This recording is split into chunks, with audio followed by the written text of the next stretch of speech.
जय हिंद साथियों स्वागत है हमारे YouTube चैनल पर। साथियों, आज हम रेलवे भर्ती परीक्षा 2024 के लिए प्रीवियस ईयर क्वेश्चन पेपर लेकर आए हैं, जिसमें हम जीके जीएस के 40 महत्वपूर्ण प्रश्नों को डिस्कस करेंगे।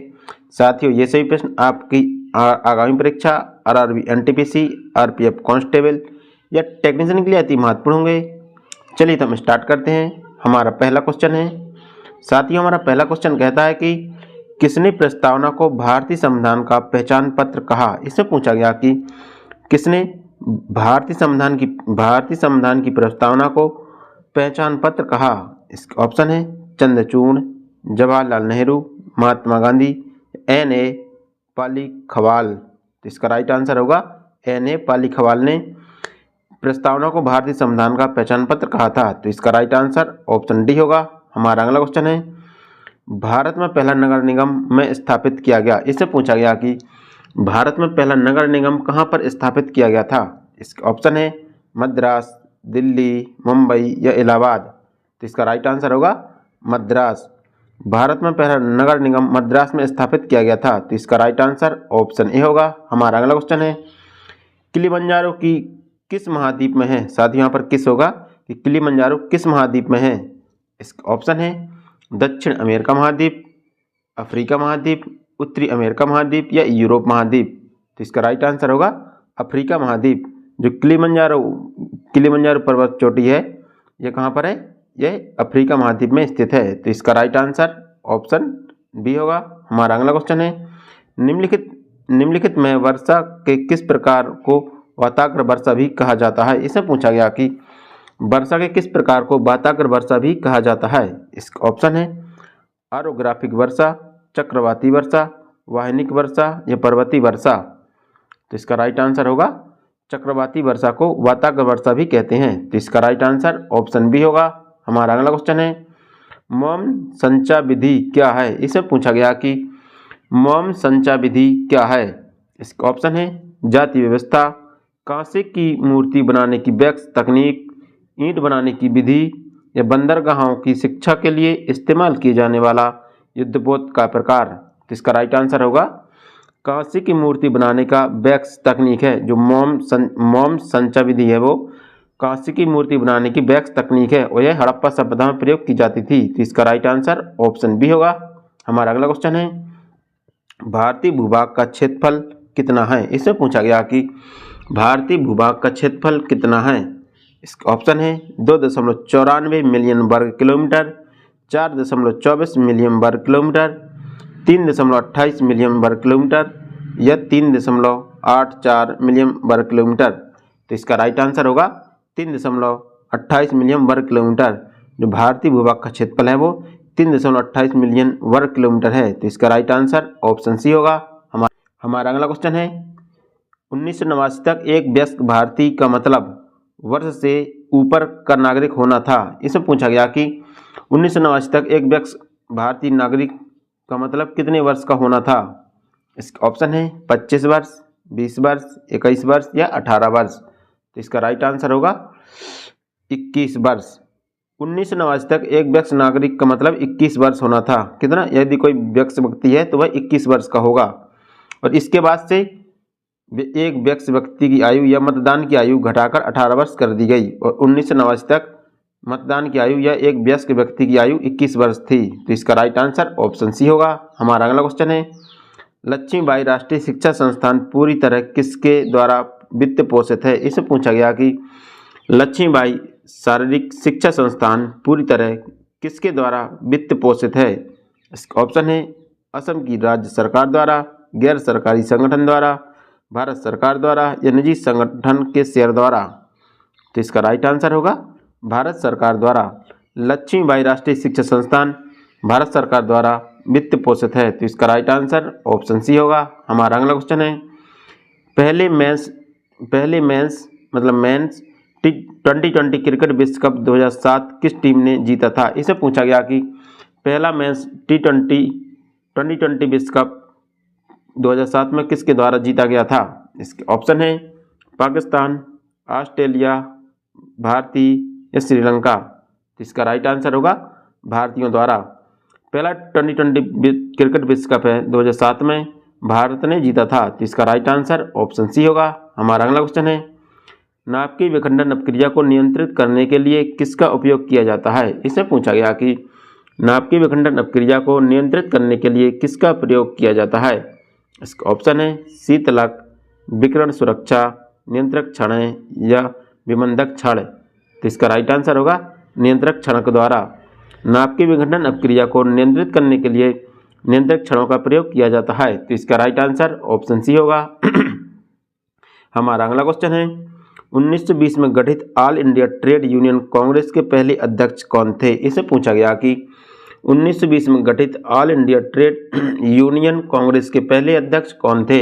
इसके ऑप्शन है केशव चंद्र सेन, लाला लाजपत राय, बाल शास्त्री जंभेकर या ज्योतिबा फुले। तो इसका राइट आंसर होगा लाला लाजपत राय। 1920 में गठित all India trade union Congress के पहले अध्यक्ष लाला लाजपत राय थे। तो इसका राइट आंसर ऑप्शन बी होगा। हमारा अगला क्वेश्चन है, भारत में राष्ट्रीय खेल दिवस कब मनाया जाता है। इससे पूछा गया कि भारत में राष्ट्रीय खेल दिवस कब मनाया जाता है। इसका ऑप्शन है 29 अगस्त, 4 दिसंबर, 8 मार्च या 30 जनवरी।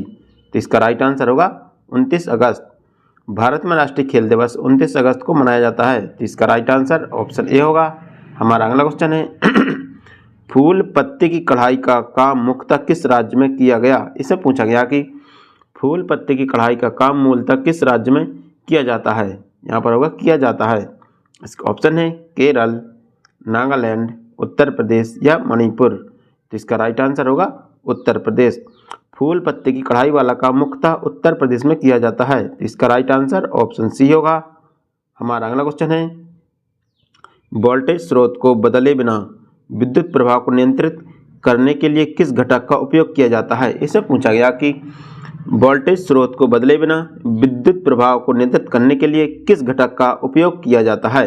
इसका ऑप्शन है परिवर्तित धारिता, परिवर्तित प्रतिरोध, परिवर्तित प्रतिबाधा या स्थिर प्रतिरोध। तो इसका राइट आंसर होगा परिवर्तित प्रतिरोध। वोल्टेज स्रोत को बदले बिना विद्युत प्रवाह को नियंत्रित करने के लिए परिवर्तित प्रतिरोध का प्रयोग किया जाता है। तो इसका राइट आंसर ऑप्शन बी होगा। हमारा अगला क्वेश्चन है, प्रसिद्ध बराय लक्ष्मी नरसिंह मंदिर में सिंह चलम पहाड़ी पर स्थित है। इससे पूछा गया कि प्रसिद्ध बराय लक्ष्मी नरसिंह मंदिर कहाँ पर सिंह चलम पहाड़ी पर स्थित है। इसका ऑप्शन है तमिलनाडु, राजस्थान, झारखंड या आंध्र प्रदेश। तो इसका राइट आंसर होगा आंध्र प्रदेश। प्रसिद्ध बराय लक्ष्मी नरसिंह मंदिर है जो आंध्र प्रदेश के सिंहचलम पहाड़ी में स्थित है। तो इसका राइट आंसर ऑप्शन डी होगा। हमारा अगला क्वेश्चन है, स्वतंत्र चुनाव आयोग का प्रावधान भारतीय संविधान का कौन सा अनुच्छेद प्रदान करता है।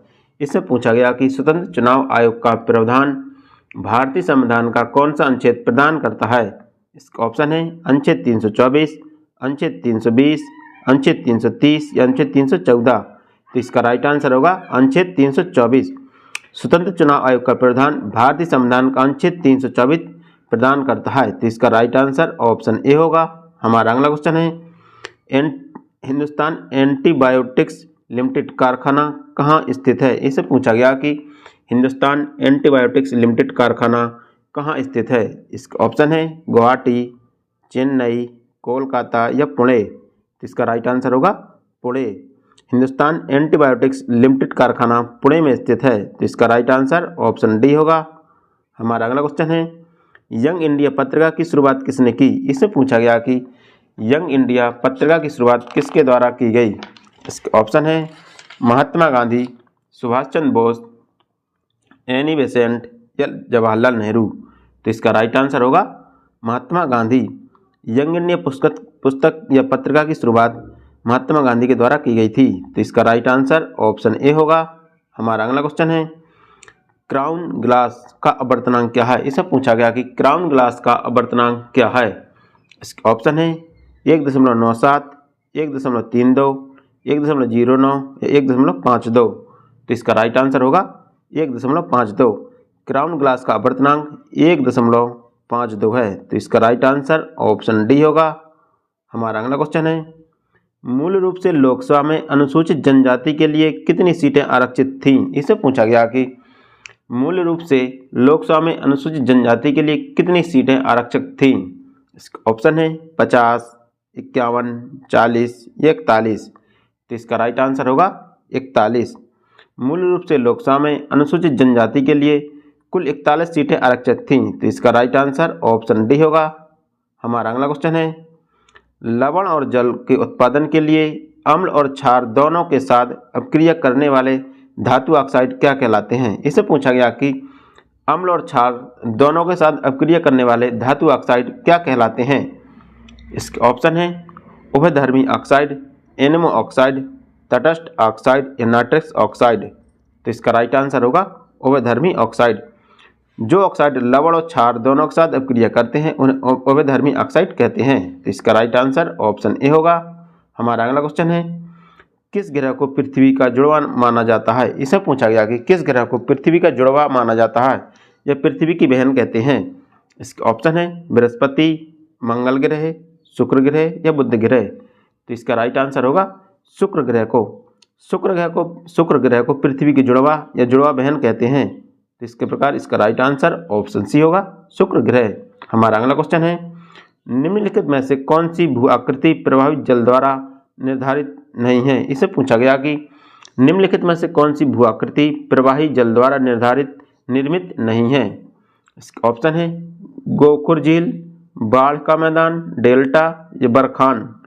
तो इसका राइट आंसर होगा बरखान। बरखान है जो प्रवाहित जल के द्वारा निर्मित नहीं है। यहाँ पर निर्मित होगा साथियों, निर्मित नहीं है। तो इसका राइट आंसर ऑप्शन डी होगा। हमारा अगला क्वेश्चन है, किस देश को विघटित राज्यों का अटूट संघ कहा जाता है? इसे पूछा गया कि किस देश को विघटित राज्यों का अटूट संघ कहा जाता है? इसका ऑप्शन है भारत, यूएसए, स्विट्जरलैंड या यूके। तो इसका राइट आंसर होगा भारत। भारत को विघटित राज्यों का अटूट संघ कहा जाता है। इस प्रकार इसका राइट आंसर ऑप्शन ए होगा। हमारा अगला क्वेश्चन है, कठोर सतह से टकराने पर ध्वनि उत्पन्न करने वाली धातु कहलाती है? इसे पूछा गया कि कठोर सतह से टकराने पर ध्वनि उत्पन्न करने वाली धातु क्या कहलाती है? इसका ऑप्शन है प्रतिध्वनि, अनुनादी, हैमरिंग या स्प्लेश। तो इसका राइट आंसर होगा अनुनादी। कठोर सतह से टकराने पर ध्वनि उत्पन्न करने वाली धातु अनुनादी कहलाती है। तो इसका राइट आंसर ऑप्शन बी होगा। हमारा अगला क्वेश्चन है, नृत्य करती हुई बालिका की कांस्य प्रतिमा सिंधु घाटी सभ्यता के किस शहर में पाई गई? इसे पूछा गया कि नृत्य करती हुई बालिका की कांस्य प्रतिमा सिंधु घाटी सभ्यता के किस शहर में पाई गई? इसके ऑप्शन है कालीबंगा, दैमाबाद, मोहनजोदाड़ो या लोथल। तो इसका राइट आंसर होगा मोहनजोदाड़ो। नृत्य करती हुई बालिका की कांस्य प्रतिमा सिंधु घाटी सभ्यता के मोहनजोदड़ो में पाई गई थी। तो इसका राइट आंसर ऑप्शन सी होगा। हमारा अगला क्वेश्चन है, निकट दृष्टि दोष को दूर करने के लिए किस लेंस का उपयोग किया जाता है? इसे पूछा गया कि निकट दृष्टि दोष को दूर करने के लिए किस लेंस का उपयोग किया जाता है? इसका ऑप्शन है उत्तल लेंस, अवतल लेंस, बाईफोकस लेंस। तो इसका राइट आंसर होगा अवतल लेंस। निकट दृष्टि दोष को दूर करने के लिए अवतल लेंस का प्रयोग किया जाता है। तो इसका राइट आंसर ऑप्शन सी होगा। हमारा अगला क्वेश्चन है, 1956 में भारत के किस गवर्नर जनरल ने अवध पर कुशासन का आरोप लगाकर कब्जा किया? इसे पूछा गया कि 1956 में भारत के किस गवर्नर जनरल ने अवध पर कुशासन का आरोप लगाकर कब्जा किया था? इसके ऑप्शन है Lord Dalhousie, Lord Ripon, Lord Latin या लॉर्ड वेलेजली। तो इसका राइट आंसर होगा लॉर्ड डलहौजी। लॉर्ड डलहौजी ने अवध पर कुशासन का आरोप लगाकर कब्जा कर लिया था। तो इसका राइट आंसर ऑप्शन ए होगा। हमारा अगला क्वेश्चन है, घेंगा रोग किसकी कमी के कारण होता है? इसे पूछा गया कि जो घेंगा रोग होता है वो किसकी कमी के कारण होता है? इसके ऑप्शन है कैल्शियम, प्रोटीन, आयोडीन या कार्बोहाइड्रेट। तो इसका राइट आंसर होगा आयोडीन। जो घेंगा रोग होगा वो आयोडीन की कमी के कारण होता है। तो इसका राइट आंसर ऑप्शन सी होगा। हमारा अगला क्वेश्चन है, सिंधु नदी का उद्गम स्थान है। इसमें पूछा गया कि सिंधु नदी का उद्गम स्थान क्या है? इसका ऑप्शन है तिब्बत, भूटान, लाहौर या भारत। तो इसका राइट आंसर होगा तिब्बत। सिंधु नदी का उद्गम स्थान तिब्बत है। तिब्बत से सिंधु नदी निकलती है। तो इसका राइट आंसर ऑप्शन ए होगा।